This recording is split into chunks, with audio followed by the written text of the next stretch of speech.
দীর্ঘ 33 বছর পর আমরা জাহাঙ্গীরনগর বিশ্ববিদ্যালয়ের শিক্ষার্থীরা আমাদের যে একটি যৌক্তিক চাওয়া ছিল, যৌক্তিক অধিকার ছিল, সেই অধিকার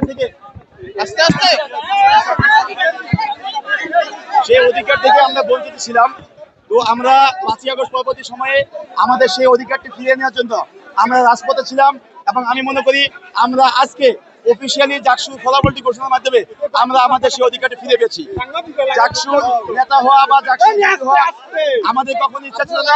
আমাদের ইচ্ছা ছিল শিক্ষার্থীরা 33 বছর যে অধিকার থেকে বঞ্চিত ছিল, শিক্ষার্থীদেরকে সেই অধিকারটি ফিরে দেওয়া।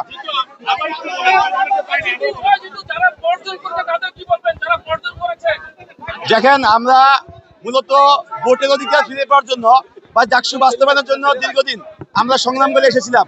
2013 সালে একবার জাকসু হওয়ার কথা ছিল, কিন্তু তখন তৎকালীন যে সরকার ছিল সেই সরকার জাকসুটি বাস্তবায়ন হতে দেয়নি।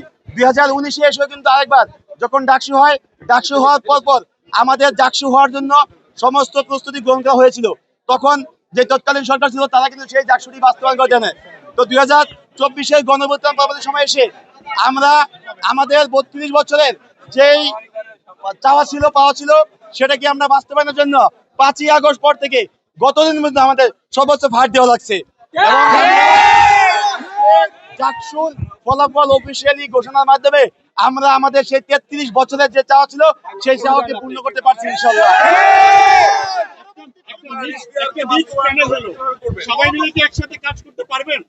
আমাদের কথা হলো যে নির্বাচনে অংশ নেওয়ার জন্য হয়তো অনেকগুলো প্যানেল হয়েছে, অনেক প্যানেল থেকে হয়তো এখানে নির্বাচিত হয়েছে। ইসলামী ছাত্র শিবির থেকে এই প্যানেল এই 25টি পদের মধ্যে সর্বোচ্চ সংখ্যক তারা পদে জয়ী হয়েছে। আমার প্রথম কাজ থাকবে যে যারাই নির্বাচিত হচ্ছে সবাইকে নিয়ে, দল মত সকলকে নিয়ে একসাথে একটি ইনক্লুসিভ জাহাঙ্গীরনগর বিশ্ববিদ্যালয় গড়ে তোলা।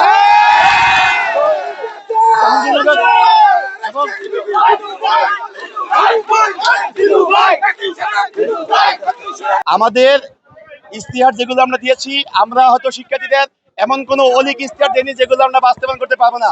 আমাদের শিক্ষার্থীদের চাওয়া পাই হলো আমাদের ইস্তিহার। জাহাঙ্গীরনগর বিশ্ববিদ্যালয়ের শিক্ষার্থীরা যে সকল অধিকারগুলো থেকে দীর্ঘদিন বঞ্চিত ছিল, আমাদের প্রথম কাজ থাকবে জাহাঙ্গীরনগর বিশ্ববিদ্যালয়ের শিক্ষার্থীদের সে সকল অধিকারগুলো কি বাস্তবায়িত করা।